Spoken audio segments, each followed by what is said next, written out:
પાલનપુરમાં 2 કલાકમાં 2.25 ઇંચ વરસાદ નોંધાયો। પાલનપુર કીર્તિસ્તંભ વિસ્તારમાં વરસાદી પાણી ભરાયા। નીચાણવાળા વિસ્તારોમાં પાણી ભરાતા હાલાકીના દ્રશ્યો સામે આવ્યા। કીર્તિસ્તંભ વિસ્તારમાં દુકાનો સુધી પાણી ઘૂસ્યા હતા। વાહન ચાલકો અને રાહદારીઓને ભારે હાલાકી ભોગવવાનો વારો આવ્યો।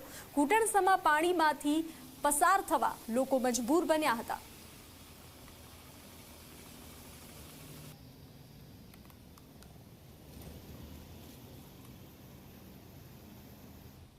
तो बनासकांठाना पालनपुરમાં ભારે વરસાદના પગલે વરસાદી પાણી ભરાયા। પાલનપુરના દિલ્હી ગેટથી વડલીવાડાપરા જઈને માર્ગ જોડતા પાણી ભરાયાના દ્રશ્યો સામે આવ્યા। બ્રિજેશ્વર કોલોની પાસેના મુખ્ય માર્ગો પાણીમાં ગરકાવ થયા હતા। ઢીચણસમાં પાણી ભરાઈ જતા વાહન ચાલકોને હાલાકી ભોગવવાનો વારો આવ્યો।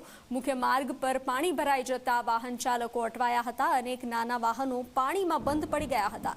પાણી નિકાલની કાયમી વ્યવસ્થા કરવાની માંગ ઉઠી છે। આ દર વર્ષે આ જ રસ્તાનો પ્રશ્ન બને છે।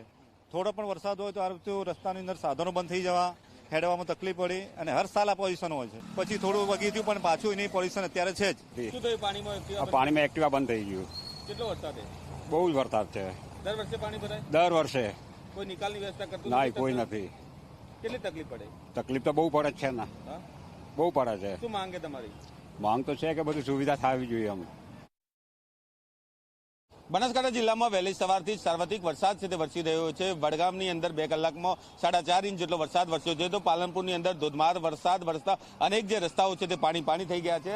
અત્યારે અમે પાલનપુરના જે દિલ્હી ગેટથી વડલીવાડાપરા થઈને ધનિયાણા ચોકડીને અંબાજી તરફ જતા જે માર્ગ પર છીએ અને આપ જોઈ રહ્યા છો કે આ માર્ગ પર ઢીચણસમાં પાણી ભરાયા છે, જેને લઈને લગભગ આ રસ્તો છે તે બંધ કરી દેવાયો છે। કારણ કે જે નાના વાહનો છે તે અહીંથી પસાર થઈ શકતા નથી ને મોટા વાહનો છે તે અહીંથી મહામુસીબતે પસાર થવા મજબૂર બન્યા છે। તો અનેક વાહનો છે તે ખોટવાઈ રહ્યા છે, જેને લઈને આ રસ્તો છે તે હાલ બંધ જેવી હાલતમાં છે। આપ જોઈ રહ્યા છો કે એક જે એક્ટિવા ચાલક છે તે એક્ટિવા પોતાનું બંધ થઈ ગયું છે અને તે મહામુસીબતે બહાર નીકાળી રહ્યા છે। તો જે ટ્રેક્ટર ચાલક છે તે પોતાનું ટ્રેક્ટર લઈને અહીંથી પસાર થઈ રહ્યા છે, મહામુસીબતે તેઓ પસાર થઈ રહ્યા છે। મહત્વની વાત એ છે કે સામાન્ય વરસાદની અંદર પણ પાલનપુરના આ જે જાહેર માર્ગ છે તે માર્ગ પર પાણી ભરાતા હોય છે અને જેને લઈને પરિસ્થિતિ છે તે દર વર્ષે સર્જાતી હોય છે।